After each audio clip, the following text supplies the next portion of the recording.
warahmatullahi wabarakatuh. Pertama-tama kita ucapkan syukur alhamdulillah karena sudah diberi kesehatan oleh Allah Subhanahu wa taala sehingga kita bisa berkumpul kembali dalam pertemuan P2K2 kali ini.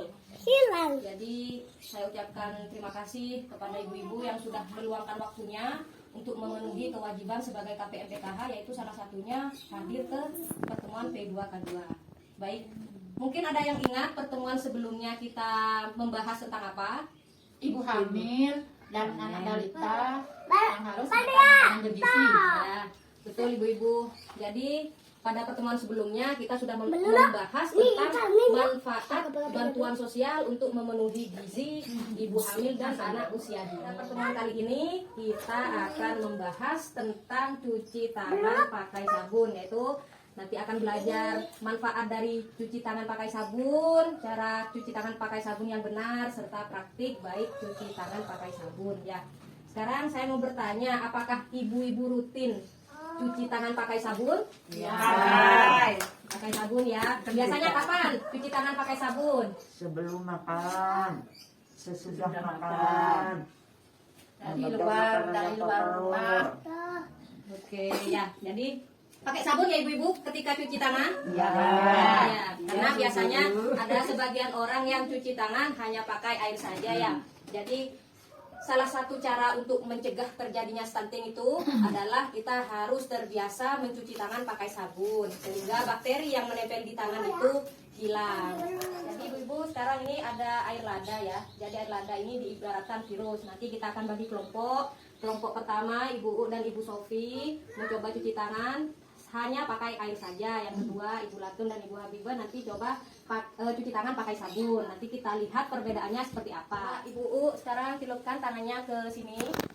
Nah ya, coba ya. Nah, coba Ibu.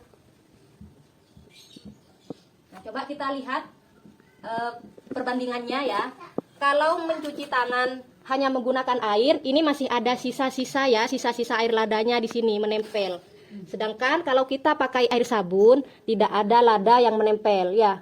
Jadi ini perbandingannya masih ada sisanya. Ibaratkan bakteri, ibaratkan virus. Jadi kalau kita mencuci tangan hanya menggunakan air saja, bakterinya masih menempel di tangan kita.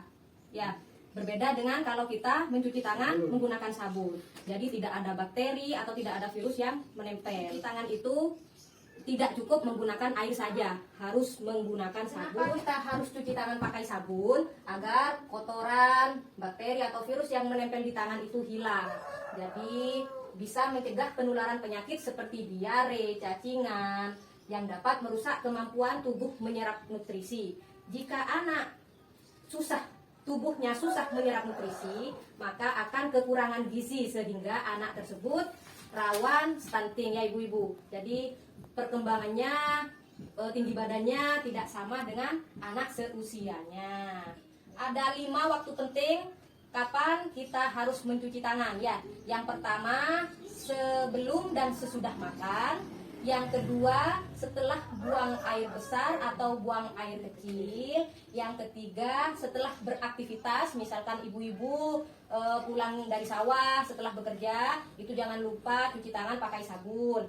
Yang keempat sebelum menyentuh makanan, misal kita mau makan singkong, mau makan ubi, jangan lupa cuci tangan dulu.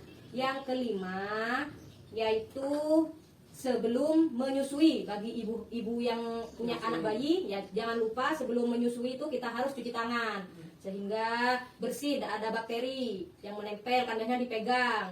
Jadi tangan harus dalam keadaan bersih. Ya ibu-ibu kalau cuci tangan gimana? Caranya seperti apa? Ada caranya dah? Ada cara khusus dah? Atau ya cuma seperti ini? Atau bagaimana?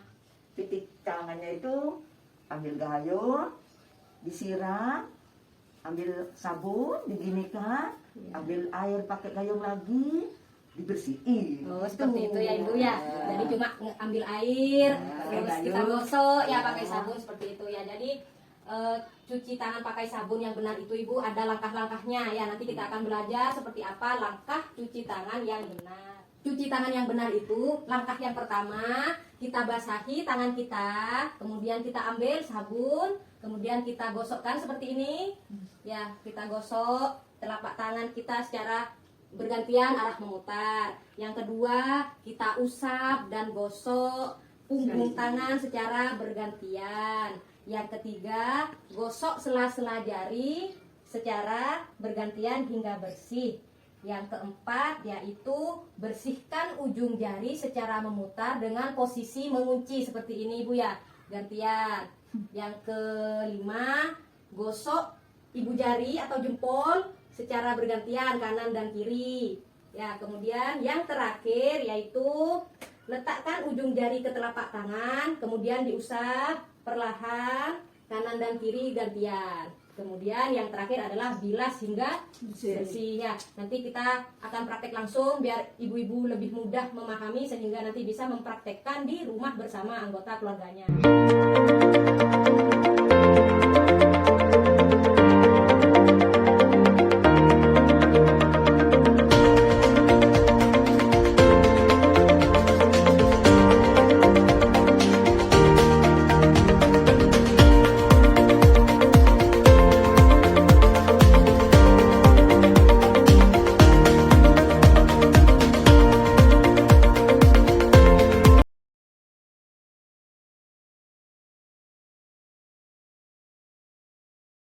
Praktek ya, praktek kita cuci tangan 6 langkah cuci tangan yang benar dilakukan selama 20 detik ya, kira-kira 20 detik. Coba dilihat, kira-kira tangannya sudah bersih belum? Bersih. Bersih ya ibu-ibu, yaitu salah satu manfaat cuci tangan pakai sabun yaitu bersih, harum. Yang terpenting virus tidak akan menempel di tangan ya, bakteri hilang ya. Jadi nanti diharapkan ibu-ibu bisa mempraktekkan, bisa membiasakan diri cuci tangan pakai sabun ya. Cuci tangan pakai sabun itu tidak lama Bu, jadi cuma 20 detik sampai 40 detik ya. Jangan lupa pakai sabun, tidak harus sabun khusus cuci tangan, yang penting di wadah tertutup, mau pakai sabun batang atau sabun cair itu boleh. Kemudian yang ketiga, gunakan air mengalir. Jadi jangan kita cuci tangan ke dalam bak mandi. Jadi harus air. Jadi ibu-ibu kira-kira ada kesulitan enggak menerapkan cuci tangan pakai sabun di rumah? Kira-kira apa kesulitannya? Kalau gini Bu, kan di desa ya jarang punya seperti yang dipraktekkan Ibu tadi. Biasanya cuci tangan itu di sumur atau langsung di kamar mandi. Gimana Bu? Ya, baik. Jadi cuci tangan pakai sabun itu Ibu tidak harus pakai alat yang seperti tadi ada keran. Yang penting bisa pakai air yang mengalir ya. Jadi tidak dicelupkan ke bak seperti itu. Kemudian ibu-ibu juga bisa memanfaatkan barang-barang bekas seperti yang di sini ada galon, ada ember cat ya, ember cat. Kemudian ini tempat sampah plastik ya. Jadi bisa menggunakan barang-barang bekas yang sudah tidak dipakai di rumah, jadi dikasih keran ya. Jadi cuci tangan pakai sabun itu Bu bukan kita berpatokan alatnya harus seperti apa. Yang terpenting airnya mengalir dan kemudian yang kedua harus pakai sabun ya. Jadi kira-kira kalau misal nih PKH-nya besok cair atau beberapa hari lagi cair, kira-kira rencana apa yang akan Ibu lakukan untuk pemanfaatan bansos ini untuk pencegahan dan penanganan stunting ya. Ditulis di tabel janji diri ini, ibu-ibu tulis seperti apa ya, oke?